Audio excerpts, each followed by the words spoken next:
what inspired you to start the company to begin with, get into the business of brewing? Passion and sort of an evangelistic fervor to point people to better stuff. About 15 years ago, I started Paste Magazine with the same idea in mind, which was most people just listen to whatever garbage is on the radio, but there's so much better stuff, and they just need a guide to help them get there. And so we did that with pop culture. And with beer, I'm not a brewer, but just deeply love craft beer, the culture around it, and have a friend who's a brilliant brewer who hadn't started a brewery yet, lucky for me, and went to him and we agreed to give it a shot. We just wanted to get more and better beer to more people. Cool. So tell us a little bit about the startup process. What did it take to start a brewery? Yeah, starting a brewery it's a big mountain to climb. There's a couple ways you can do it. One's called contract brewing, which is what we did, which means we did not actually start the company with our own brewing facility. Instead, we paid another brewery to make our beer to our specifications. And so we did that starting in 2010, and then here in 2014, we built our own brewery and then opened it up to the public in June. To build a decent-sized production brewery is typically at least $1.5 million proposition, so you have to raise a lot of capital. There's a lot of very complex systems. Breweries are considered sort of fun and sexy and enjoyable places to be, and they are, but on some level, they're just factories. You're building a factory. It's a manufacturing plant.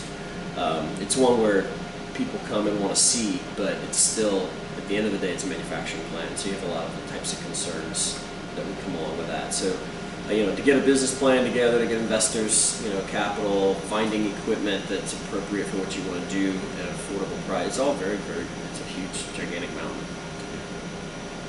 So you started with the contract brewing. Was that sort of like did that help you with the building your own brewery? What it did is it allowed us to find out if people actually like what we do before spending all that money on building out the factory. And so we're able to build up a market. A lot of accounts, hundreds of accounts, love the beer, sell the beer. So when it came time to actually raise the capital to build out the brewery, that was a much better business proposition because we had some proof that, hey, this is a successful product. Secondly, by waiting until we had some market built up, we were able to build a little bit more capacity in our initial build out. A lot of breweries will open, grow fast, and have to redo all of their equipment, in a shorter amount of time than they might have expected. Have to upgrade, the brew house size, or add more fermenters, or maybe even go to a bigger space, maybe in just a couple, 3 years. So we were able to sort of skip step one and have a little bit bigger of a facility, which gives us more room to grow. In the process of starting up, obviously there's a lot of the factory aspect and the capital for that. How much impact does the government regulation and inspection and permitting It has well, I'll tell you this: permitting to get open, I was actually pleasantly surprised by the different governmental agencies and representatives I had to deal with. There were city, state, and federal. Lots of permitting, lots of applications. The federal permit application is long, it's detailed.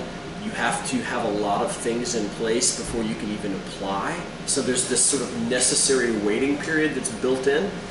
But the turnaround time was not bad. The people I dealt with were surprisingly helpful. And the same thing I could say about the state.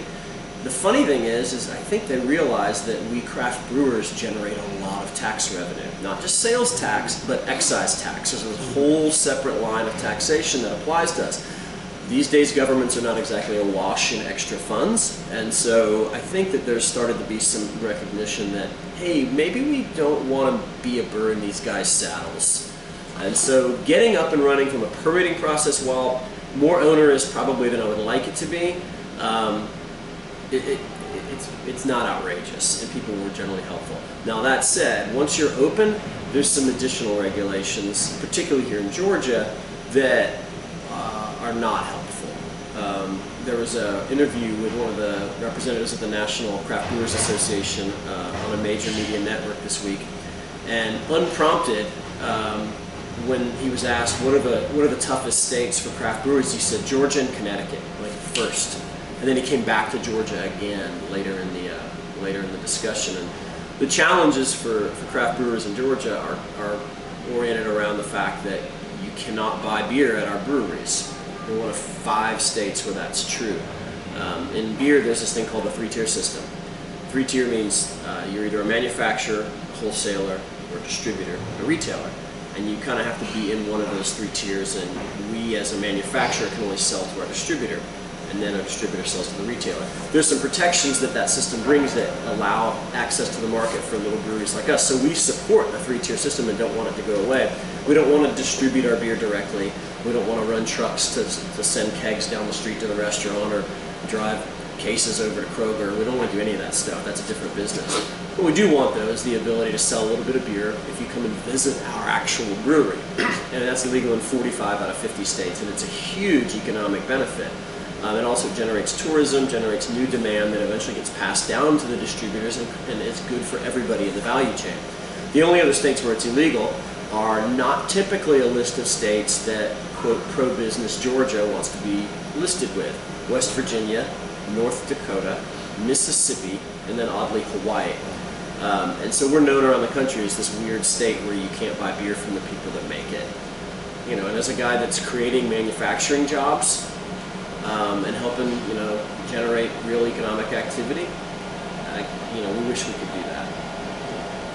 Do you think that, you know, you obviously do the contract brewing. Do you think that for a small brewer that could be a good way to get started? Sure. There's a lot of challenges that come along with it. I've said to a few people that contract brewing is a great way to start, and that's all. Because the problems that mount later are you're never your contract partner's first priority, and so your ability to get beer in a timely fashion and to grow is pretty limited. And for us, it was a good partnership, but it was constraining after the very beginning. Gotcha. So did you all start in Georgia? Yeah, we started here in the Metro Atlanta area. We've always been sort of Decatur, Avondale Estates based. So we are a DeKalb business, and will be for the long term. We've distributed a little bit of beer in Alabama, but we pulled back into just Georgia because we couldn't keep up with demand. And so our goal right now is to really saturate Georgia and then start to look at some of the neighboring states. So you talked about some of the other states and their regulations. Have you gone and visited other breweries in those states? Oh, absolutely. Visiting breweries in other states is one of my favorite things to do, and it generates real tourism and real economic activity. And so whenever I visit a brewery in another state, I typically am buying beer from them. And you know, if I decide then after that visit to that brewery that, wow, I like this beer. Well, am I going to always drive back to that brewery to get it again? No, I'm just going to buy it wherever I can find it because I like it. And I'm like all Americans, I'm going to buy what's convenient for me. And so after you visit a brewery, you've created new demand. And that's what we want to support. You know? Sorry, I didn't mean to interrupt. And you're filming. Sorry about that. Sorry. So you know, let's assume that the regulations have changed and you can sell directly. What kind of monetary impact do you think that would have for your business? Well, we learned that for South Carolina's craft brewers, a similar change was made last year, and that on a monthly basis, the different breweries were seeing on average an increase in revenue of around $40,000. That's immaterial. For us, we know we would probably hire 3 people immediately. So that's 3 new jobs at a minimum, and it probably goes up from there. That would be created if we had the ability to sell beer here at the brewery. And again, we don't want to sell beer to accounts, retail accounts. We just want, if you're a fan, a consumer, and you walk through our doors, we want to have a chance to take your money. Did you get a lot of requests for that? Every single time people visit, particularly from out of state, and they're just baffled. They're like, "What do you mean I can't buy your beer?" Like, yeah.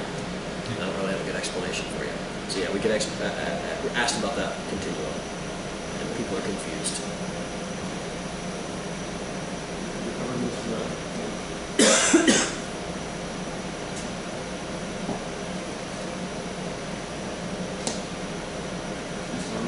Did you have anything else you want to make sure we covered? I mean, I think you covered it because you covered, you know, the employment opportunity, economic benefits. Let me talk about the Go. campaign, Yeah. the GA Beer Jobs campaign, and I'll try to tie this back to your particular audience and why they should care. So do you want to ask a question or just have a yap? Go for it. So Georgia's craft brewers have come together. We have a Craft Brewers Guild. It's a trade association that represents the interests of craft brewers. And this year we're working to get this changed in the Georgia legislature. There's a lot of support for it. Almost anyone you talk to on the consumer level certainly thinks this is something that should change.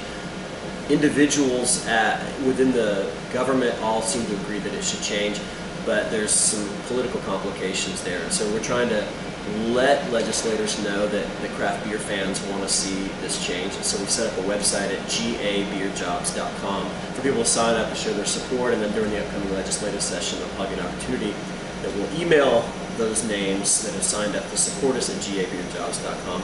And there may be a moment where we say, hey, we need you to be vocal today. We need you to call your representative or your senator or call the governor's office or something.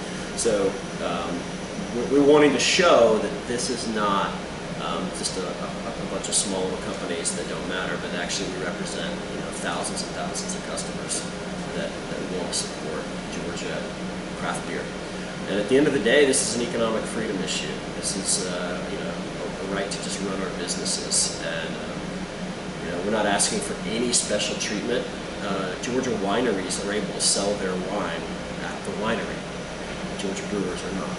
So we're not asking for anything special. We don't want any tax breaks. We don't want any subsidies. We don't want anything from the government other than just simply get a little bit more out of the way so we can just operate our businesses, create tax revenue, create jobs, create tourism for Georgia. Georgia's got some incredibly talented brewers, and people come from out of state to visit. And when they're here, they don't just visit the brewery. They go out to eat, they rent cars, they stay in hotels, they do all the things that Georgia wants to see happen, and so we want to be a part of Georgia being great. Great. You talk about political complications. Is there any particular objection that the resistance is centered around? Sometimes you hear, a worry that this would lead to a breaking down of the three-tier system, which has worked well, for decades. That's a slippery slope fallacy. It doesn't lead to that. It hasn't led to that in other states. And there's no interest in breaking down the three-tier system here. So that's the main objection, is not so much that this particular idea is objectionable, but just that it could lead to other things that might later be objectionable. And there's just no data to back that up.